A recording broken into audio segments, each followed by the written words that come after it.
what you need to know about your person, and this is from your guides, their guides. Kind of a universal message coming through, I guess. What you need to know is that your person has gone through a lot that you don't know about. Like, really, they haven't shared with you a lot of their personal pain. And sometimes that's the reason why they show up. Well, a little angry, a little sad, a little just kind of topsy-turvy, for a better way to put it. And it comes out in things they say and how they've lashed out. It's led to tower moments where they've then retreated and were hesitant to talk to you, partly because when things are hard for them, they self-isolate and deal. And also they were a little embarrassed and felt bad about things they said. But the love has never stopped for them towards you. The arguments didn't even touch it remotely. And they've done a lot of healing work that possibly you don't know about, but you've done the work yourself, and that in itself has changed the energy between you and also helped heal them, bring them back into balance. It's like when you show up in high vibe, it kind of raises the bar. You know what I mean? It's like when you walk into the room and completely change the energy.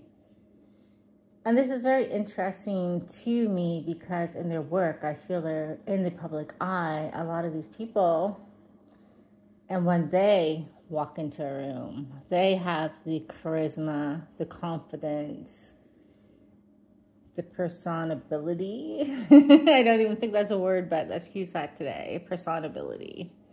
They're very personable, and people are magnetically attracted to what they have to say and what they're trying to do. And that makes them so amazingly successful in business. People trust them.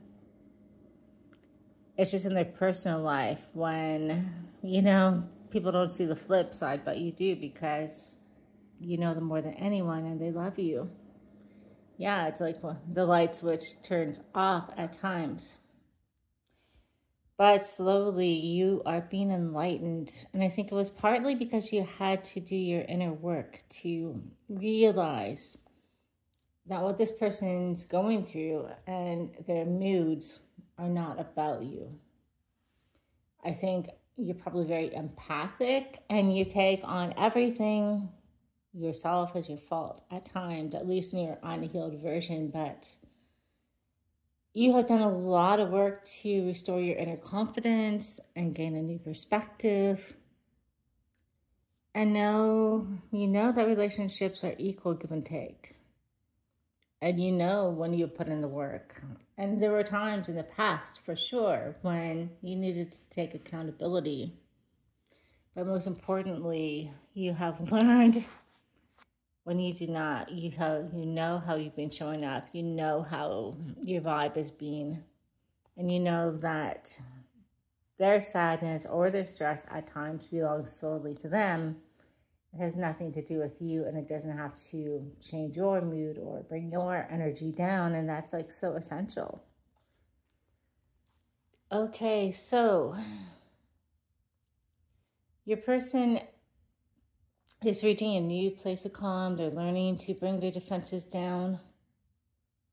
And I think I'm hearing it's because you've learned how to be the love to them. Instead of firing back and being mean when they're short-tempered, you've seen the bigger picture and met them with love. Maybe you said something like, you know, I can see that you're having a really hard time and I'm here for you and I'm here for you. Something like that. And that's becoming the new norm. It's not a leap of faith, but it's a new way of doing things in your connection, and you're teaching them. That love doesn't have to be hard. It doesn't have to be arguments all the time. It doesn't have to be pain.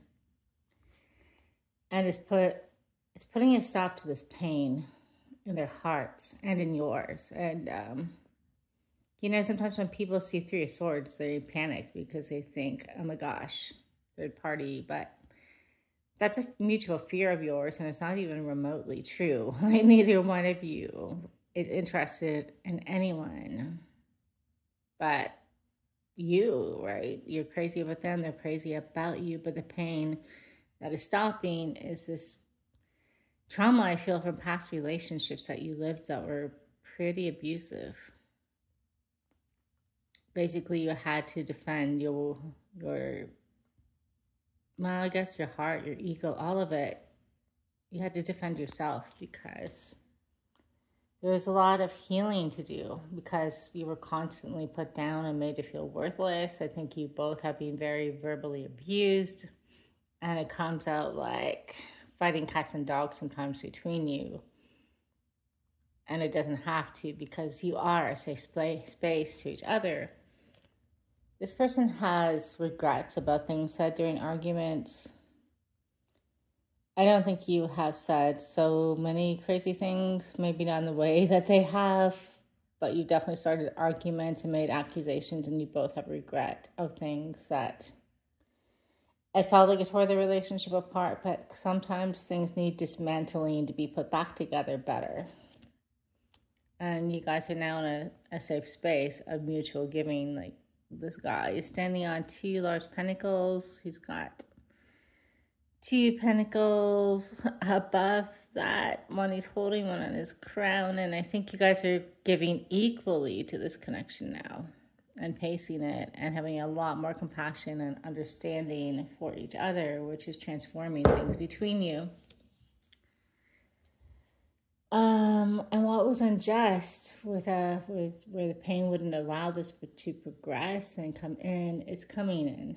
It's coming back as your mutual impression with each other that you're meant and sent for each other. This soul connection remains. And yeah, I think at times you both wondered, is this toxic? Should we be doing this? Should we end this? Like, is this even love? Like, what is this? But I do believe that this was a divinely meant connection for you to heal through. Toxic, it's hard to explain the difference, but toxic is when the knowledge is there, the way to change is there. There's knowing of it and an unwillingness to do it. But this is not that. It's taken time. It's been slow, but you both are becoming the best versions of yourself to support this connection. And it doesn't matter about the title. I know that you wonder where this is going. Where's it leading? All the love is there. 10 of Cups. King of Cups. You guys are already there. The rest may be a bit of a surprise. I do feel for those of you who wanted to be married, it will be. For those of you who want to share a house together, you will. But in terms of the basic foundation, the basic caring, the basic knowing, the basic having arrived at dedication to each other, it's here. The love is actually here.